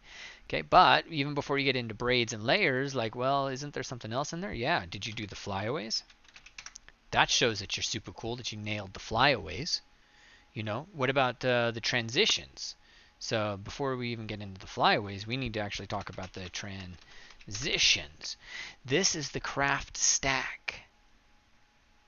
If you learn that craft stack, if you implement that craft stack, awesomeness awaits. If you look at rendering, how's your material expression, your material distinction, roughness? I like to make sure people are 100% aware of that roughness. Even though we talked about it in the other stack, roughness is the make or break problem for people. If you don't actually have an awesome roughness on your model, it's not going to work. Skin. If you don't have awesome skin, it's so procedural. I teach people how to do this relatively quickly. If you don't have awesome skin, like, it's not going to work. You have to have awesome skin. You have to learn it. Like, this is one of those things where if we come back here and we look at the stack, we look at the rendering, stack over here, skin is one of those sophisticated aspects, right? Like me coming in with that 8K texture. That skin is high level sophistication. Super awesome, right? What do you need from me, or Aisha? You can play music downstairs. Can you? Yeah. I've had more interruptions in this webinar than like any of my past ones. So with this OpenEXR, with this OpenEXR, I'm like riffing and riffing on nonsense. That poor level detail, like this is pretty sexy, right? You guys look at that and you're like, oh, you guys are awesome. You did such a great job. Or you might be a pro and you might be like, oh, you guys kind of really screwed up the lip line. Like, why is it crossing right here, right? Or maybe you didn't even notice that problem and you're like, oh, this is really cool. I'm excited for this. Okay. Maybe you're not noticing some of the stretching that's happening right in this area. Okay, right here along the lip line. This is where, oh, don't come in here, cat. This is where it's getting stretched a little bit too much. But this is a very sophisticated tool or depth to what we're talking about here. Arnold. And Arnold they call look dev. But is Arnold the last piece of that? Nope. Unreal Engine skin. Not only Unreal Engine skin, let's say some blend shapes and some animation. How about some face capture? At real time with some amazing Unreal Engine skin. Like that's where you're taking this rendering thing to a whole different level. And that's what we're kind of looking for, you know? Yeah, I think the subsurface scattering is a little too much.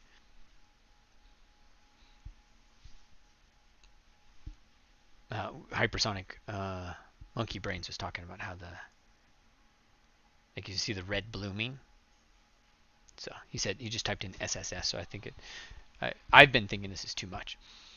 But then again, it looks different on whether or not I use it here or I have a different screen. Because on my Wacom, it's very red right here, but you guys might be seeing it differently. So we come back to this question. We've been at this, what, almost an hour? Has it been? It's been a while I've been talking. Oh my God, it's been an hour and a half. We come back here and we say, okay, what are the common mistakes that character artists, aspiring character artists make? Well, number one, they start to think about what they think is important. They think about what they think is important, not what the industry thinks is important. And that's fair because they don't know the industry. You know, nobody has this guideline. It's not like, hey, if I want to be a plumber, I need to learn X, Y, and Z, because in our industry it changes every 2 years. So they think about what they think is important and not the industry. And that's where you have to get in, and you got to start thinking about joining me in this Character Artist Bootcamp and doing this live thing. We're doing 3 sessions a week, super intense. I'm very excited for the people that join because it's like guaranteed growth. But you have to start to, whether you come with us or not, you have to start thinking about what does the industry need? What do people actually need to show? Do all the amazing character artists out there all have anatomy studies? Do they all have examples of like likenesses? No, they don't. The majority of character artists out there couldn't sculpt a likeness. They, don't have a bunch of anatomy studies out there. They don't necessarily understand all the anatomy of the body because it's not relevant. Because they still manage to tell stories without all of that crazy. And that's what's really kind of important here. Hold on, let me close it down.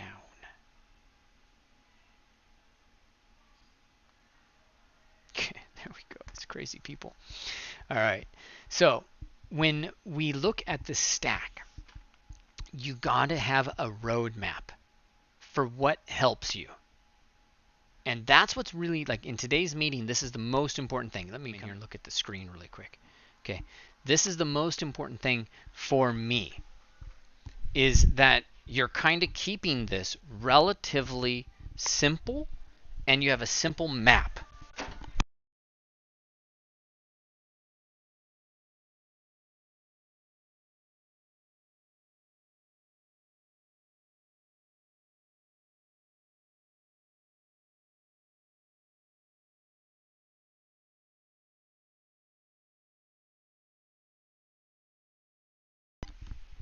A simple map that helps us, right? That gets you there. This is what you need as a beginning character artist. This is the number one mistake that people make, is they don't get this map. They don't get this list of all these things, and they don't think in terms of it, and they just end up spinning here at the beginning, coming over, let's say anatomy is here. They come down and they're just like, they spin here and here and here and here and here and here and here. And they never get over here to prove that they can do this or to this or to this. But alas, you're not actually a job candidate until you have done the entire journey. You got to do the whole thing. Right? The whole thing is what matters. That's what's going to tell people, look, I know what I'm talking about. And, I have trained over the years, I have trained lots of character artists who got jobs. And the work that gets them those jobs, is different than you might expect. So I'm going to open this up here for questions now. But I hope you guys think about joining me here in this Character Artist Bootcamp Live. And enrollment does close on Friday, right? So you can head over to Vertex School. And if you go to Vertex School, right there at the top, it'll say Workshops. You go to Workshops, scroll down, right there. I don't know why they put a beer there. I'll tell them to correct that because that's misleading. But it'll take you right into the course. Let me look to see questions though. The monolith, there's no one size fits all with characters, so you sort of have to build them from the ground up. Yeah, although monolith, there is, that depends on your production pipeline. So if you're, for example, at Electronic Arts working on a sports franchise, there actually is a pipeline. In fact, you may never sculpt. You actually end up just using sliders. Almost like DAZ. They built their own DAZ. This was years ago. But they built their own DAZ basically for this. Ether-realistic. How much is this process broken up, and how many people is it designated to in a typical industry job? So we go back to the monolith point. Like, you have to, it's all production based. So one of the first jobs that you might get as a character artist is probably not going to be sculpting, the next Gandalf character, right? You might get a job at EA on a sports franchise. And your job there is to know character arts, know what's essentially important, and be able to kind of produce that through their tools. And so in that case, you might be you might be responsible for an entire character. Or you're over there at Ghost of Tsushima over there working on that project, and you're actually responsible for the armor. One of my teachers, Paul Wadelski, like that, he just makes clothing. That's his job. And somebody else does the face, somebody else, does the body, and all of that good stuff, and on from there. There's somebody else who does the groom. But as a character artist, aspiring, you gotta do a bit of all of it. Iceman brought XGen hair into UE5, had tons of issues, couldn't fix the normals, tangents, and short hair. A VD, you head over here into this area. You can go right down to the bottom. Oh, my cat wants attention. So this is 3 courses of content, 60 plus hours, and 3 live weekly sessions. So what that means is basically 24 sessions over 8 weeks. It's a ridiculous amount of sessions. And that's what it is. We charged, 3 times that for the boot camp. But again, this is time limited. I'm looking for a group of people that are going to help me by allowing me to help them level up. I'm going to be looking at the processes and the things that do that, and then using those to kind of build the next version of the character artist program. Ham, congratulations. Starting an associate position at, is it Creative Arts or what's the CA? Next week. Awesome, man. Iceman Modeler, lots on the tutorial. Good job, man. Thanks for sharing all of your wisdom. You know, this is like, I mean, I remember doing tutorials back on YouTube when, you know, it was much smaller. I remember hearing Instagram was 8 years old, and I was like, oh my God, I've been working so much longer than that. Wow. What have you done with your life? Oh, I don't actually know. Patar, what do you think about character artists dipping their toes in rigging and animation?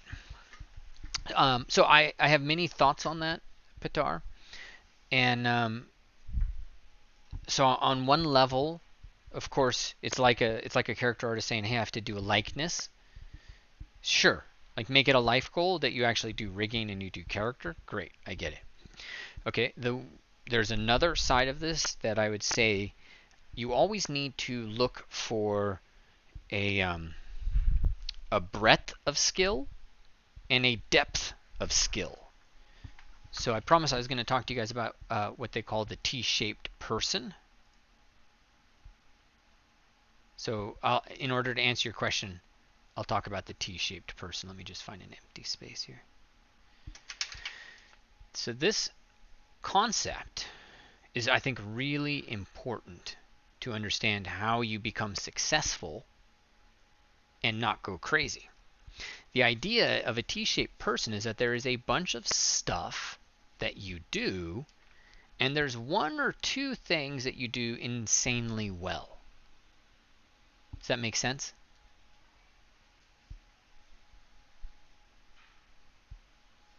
So, rigging for character artists is one of those things where it's like, oh, that's a really great thing to do. Does that mean I have to do it insanely well? No, it's just a part of your T-shaped person. Maybe you mix that out with grooming and rigging and all these other stuff, and you're like a rock star. Yeah, absolutely. I'll hire you. Crap. I mean, you can make so many things easier for our team. As long as you know you're not a douchebag and you interview well and the team likes you. Great job. So, uh, YouTube flagged your comment, Ham. So let me just put it as a show.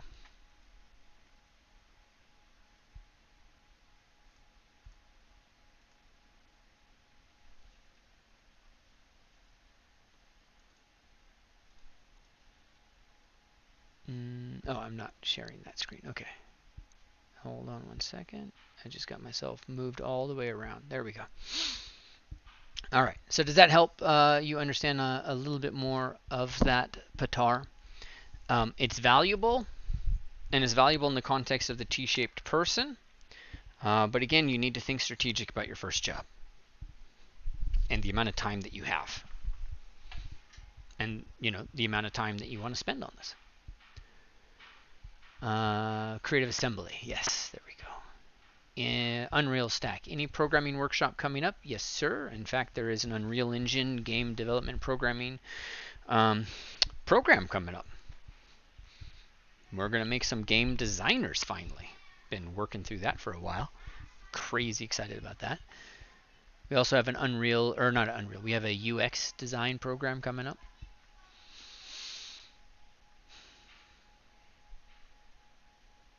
Okay, visual concepts. Got it.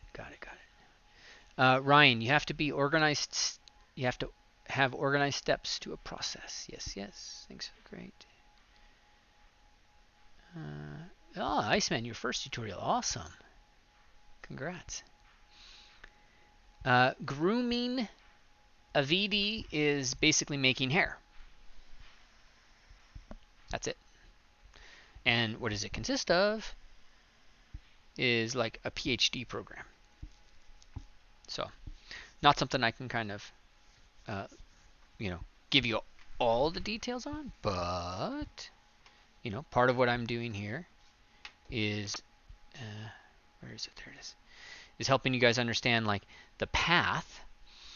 And when we look at grooming, this is it. The texture atlas, clumps, layers, transitions, flyaways, movements, braids. Just because braids are sexy. Or you could do dreadlocks. Okay, just for extra high level stuff. Okay, one of my older students, previous students, Andre,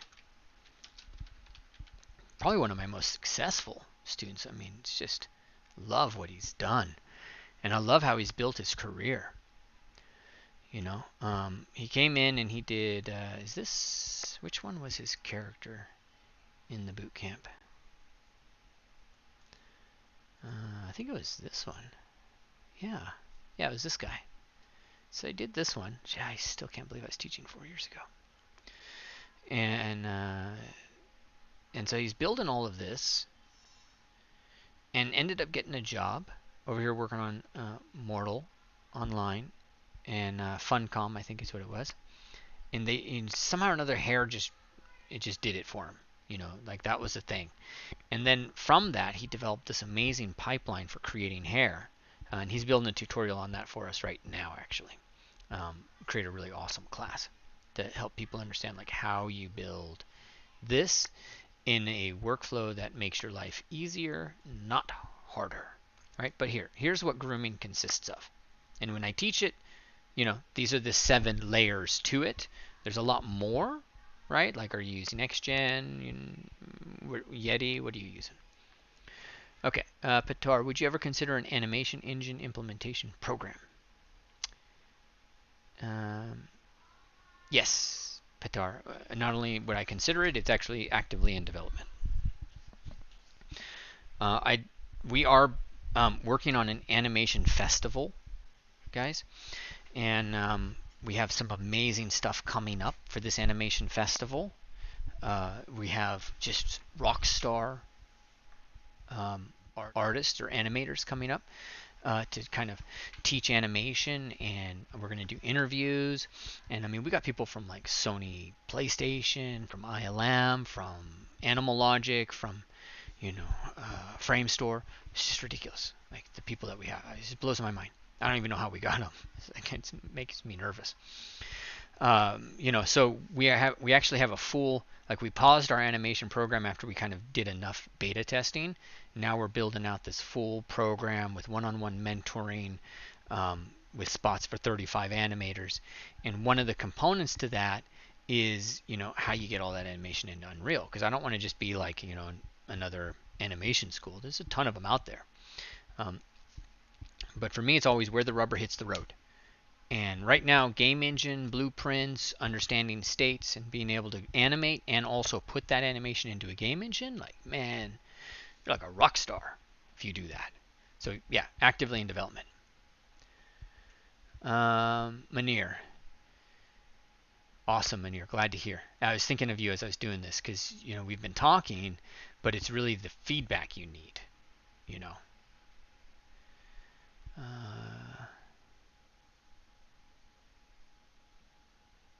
This will help you. Time fly. It does fly when you're using ZBrush.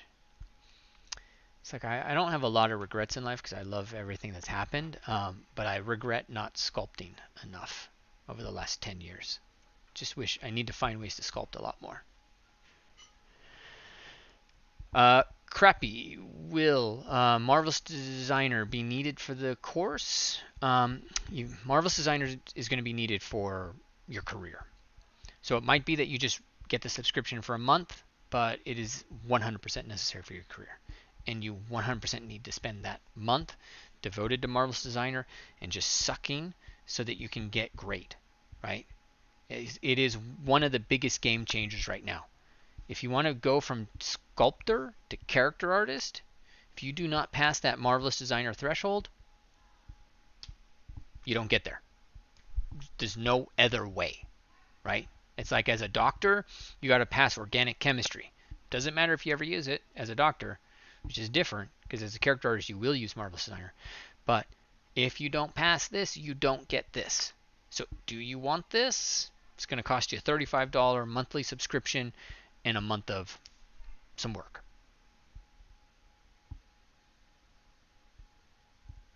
I got Facebook over here to look at. Petar, I feel like there's numerous game animation intro classes online, but they don't get into the engine, and that's kind of like necessary. Totally is, right? Yeah, I know. That's where I think my focus with Vertex is, I'm very focused on, I don't want you to just be like, hey, this is animation class, and I'll teach you animation, that game, like I always want to go next level and add the technical element, because it's the technical element that gives you the edge in the interview. Uh, Edge of grabbing it, yeah, cool. All right, great. Let's look over here, Alan. Oh, that question was before. What time will the sessions be, my friend? They are all listed. Right here. Oh, you gotta left justify that.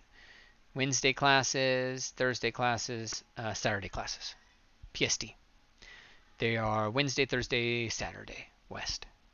Hope I got you in time. I'm catching that 10 minutes after you asked it. Sorry about that. Andrew, would you say this program content is different from the character artist course you provided when Vertex was Game Art Institute? Character artist course, character artist course, I would say basically, the best way to think about this, Andrew, it is different content, definitely. And this has the live sessions, which the character artist course didn't have. But back then, when I created the character artist course, there was one focus for that. And really what there was is there was an idea. And the idea was, can I build a course that people can opt into live or opt out of live, and it'll level people up both ways? Because there's tons of subscription sites out there. I could have created subscription sites a long time ago if I was interested in the financial aspect of this. But I'm interested in the growth aspect of this first. And in that sense, that's where I really brought my focus onto live sessions, because that's where the rubber hits the road. So in this, it is different just because of the live sessions. But we will be taking the idea that the character artist course was building around the character artist bundle of Vertex Workshop, and that's where we're going to be building the next, like the iteration to me, where you don't need as many of my live classes, because it's kind of all there guiding you. Because that's the piece that's missing from a lot of content, is the guiding. So I do it in the live sessions, and then I'll be porting that over into the other ones. Hope that explains it. I know I over explained that. Will you offer this in the future? This, Andrew, I need to be clear. Like, Vertex Game Art Institute used to charge $3,500 for something similar to this, maybe even with less content. So yeah, I'll be offering this, but it's not going to go at this price. Like, this is a special time because I have a special agenda that I need from it. So it won't happen like this again. This is this week, and after that it's a totally different deal in terms of the entire package. 3 live classes, these series of classes that are involved. I hope that helps. Yeah, and this is my intention, is to only run this beta once, and then we go to the next step. West, do transitioning older artists stand a chance at entering the field? I love that question, Wes. Thank you for asking that. Huen, I'm not going to do a review today. I might make time to do reviews later, but I'm just going to open it for questions right now. So West, the answer is yes, of course. But I'm not like an eternal optimist either. So I want to make sure I'm giving you solid advice. The key thing about all of this, because number one, you got to remember that every character artist that's out there, they're all getting older, and the software is changing. So every older character artist is actually also an older artist looking to get a job in the new character artist workflow. I hope that makes sense. Like, just because you've been in the game industry 10 years means nothing at all. So, you got the same chance the other people have, because they're all having to learn the new pipelines too. Okay, so there's that element. But that aside, you have to be strategic about your approach and about your learning cycle. That's why that's where this map becomes like crucial. so you don't get caught up in, you know, a year of sculpting the face. Because when you're older, like I'm older, I'm almost 50 at this point. You know, a year of doing something, like that shit's serious. Like when I was in my 30s, I'd be like a year, and you know, whatever. Like a year now, you know, that's, I'm looking at this, and there's like people who are a little older having heart attacks. So my mortality is heavy on me at this point. Um, but if you're strategic and you remember the T-shaped person approach, where you're like, hey, you know, there's this range of things, but I picked this one thing, and I'm a master of this one thing. Yeah, 100%. Find out what you want to master in, master that thing, lock it down, and then it's nothing but pure. Your age is nothing but a pure asset for you, because now you're a mature person. And by that I don't mean old. I mean it's just like you're not going through the same emotional wacky shit people are going through when they're 30, right? So when somebody hires you for a job, you know your deliverables, simple, get it done. There we go, right? I hope that makes sense. And yeah, so if you've been in graphic design and illustration, I would actually level this up, West, and say, um, in part of being strategic, West, you want to not be thinking about just games. So if you were graphic design and you were illustration and you were looking at this, I'd say, well, games is good. Games is like one aspect of that. But you need to be looking at NFTs. You need to be looking at, you know, some of these other industries that are, you know, relevant for this. VR, AR. AR is relevant for character artists. Like if you guys ever Google a tiger on your phone. So I'm going to Google tiger right now. Oh, it went right to Tiger Woods. Don't want to do that. Okay, so allow. Okay. All right, I don't know if you guys can see this, but here I'm Googling it, and there's a tiger right there. I'm going to click View in 3D, and let's put the tiger view in your space.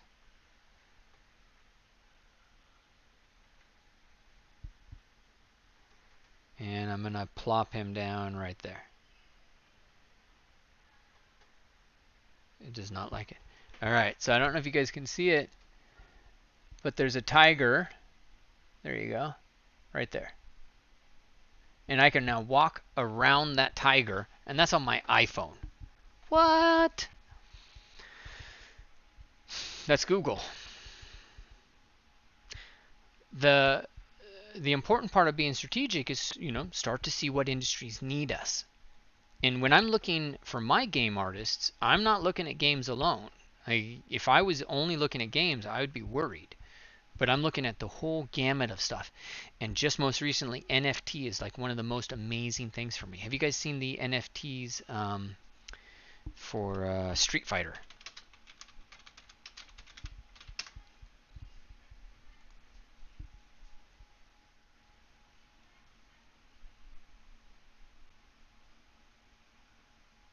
Look at that. So that's an NFT. It's a character. Somebody made that character, and those NFTs have gone on to make, I don't know how much they've made, but I'm sure it's hundreds of thousands of dollars for this company. For both companies. Wax is the marketplace. I don't know who made it. I have to find that out. But these are, I mean, this is insane. Like here, buy now. How much is this going to cost? $49 per card. They have 60 cards. The sales are over, right?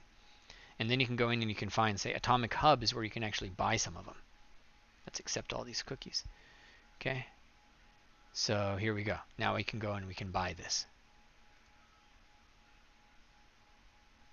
What? What world did we just enter? Like, what just happened? Hey, my brain is melting here. Character and then some of these guys, this is like they're making insane amount of money. Foundations, Daniel Bell. I looked at Ralph Grassetti one time. It was like hundreds of thousands of dollars Ralph Grassetti made in NFTs, right? And if you look again here, screen. This is Daniel Bell. I'm a huge fan, great person. That's 5. That's about 15,000. At that time, it was about 15,000. I think it's down now. So, 10,000, 14,000, $25,000, $20,000 right there. I mean, and these are just characters. Not just, they're Daniel Bell's characters. How insane is that? Uh, Hypersonic, do the NFTs rely on there being a crypto bull market? I got no idea, my friend. I would be remiss if I gave you any advice or anything like that. And Huan, I have not made any NFTs. Nobody actually invited me to Foundations, and I was very disappointed in that. But I haven't made anything for so long. Etherealistic, yeah, NFTs are currently beyond me. Yeah, totally. Rich people need to launder their money. Yeah, I mean, if you ever been in the fine art market, because I had a gallery in Laguna Beach, um, that whole notion, like people were all upset about rich people laundering money and all that stuff, and I was like, I had a gallery in Laguna Beach, and I was like, that made me so sick to my stomach. We closed that thing down because this is not I mean, it's art is the most manipulated market out there. There's no intrinsic value in any of these things, and they can go from $10,000 to $10 million based on one or two power players. I was just like, this is insane. So, but West, we get back from all that to West and to West's question. West, if you are strategic about this and you are thinking through the possibilities of the industry, there's a lot that's possible by learning 3D and learning the game art's foundations. Because game art to me is actually the future of all tech art. It's all game art. It's all happening in Unreal Engine and Unity, and it's all happening in 3D. And the stuff you learn for characters is the stuff you do.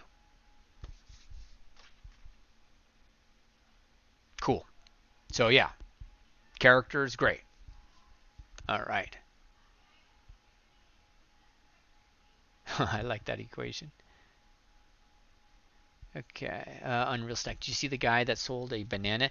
Did you guys see the person who sold architectural plans of a house and a 3D version of a house for the price of a house? I told my architect friends that, and I was like, "You screwed up, guys. Like, what's up? This guy's making more money than you, and he hasn't even built it. He hasn't had to deal with any builders. You're in the wrong field." And yeah, that went over well. All right. All right, guys. Any more questions? Anything I can answer? Make sure that you head over to Vertex School, and you just head over there. You go to the workshops, and you come down here to Character Artist Bootcamp. And this is open now until Friday. I'm excited to have you guys here. I'm excited to kind of start this and help build this stuff up. And if you know somebody that's into this stuff, make sure you let them know to do this by Friday. There's a 15-day money-back guarantee. All that's there, so it's not like you're gonna get screwed here. Just 15 days. It's a lot of time to decide if that works for you or not.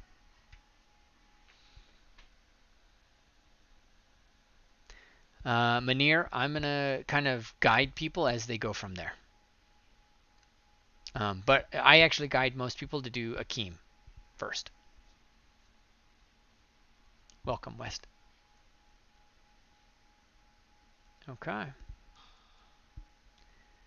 All right. Thank you guys for taking the time today to be here and to listen to me as I talk about, some of the stuff I've learned over the years. I'm very passionate about this. I'm very passionate about growing creatives. We will be expanding Vertex beyond just the game and the character and the environments. We have UX bootcamp coming up actually after the animation festival. We have Unreal game development coming up. We have Unreal animation coming up, and we have a couple of of those areas that we're going to be focusing on over the next couple over the next year or 90 days, really.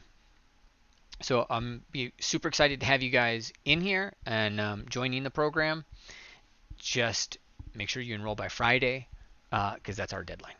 And we're going to get started on the 4th after that. And then we'll start the live classes a little bit after that. Thanks, Zachary. Thanks, Unreal Stack. Manir, perfect. Absolutely, Patar. I should be doing this much more. There's so much stuff I've learned. It's a shame. It's just my students that get this. I want to share this with the world. Because so many of us just get into these like little circles. Alex, awesome. Huen, absolutely, my friend. And okay, you like this format? Awesome. All right, thank you, West. All right, guys. Well, there we go. Have an amazing week. Make sure you go over into Vertex School and check us out. And I'll chat with you later. All right. Ciao.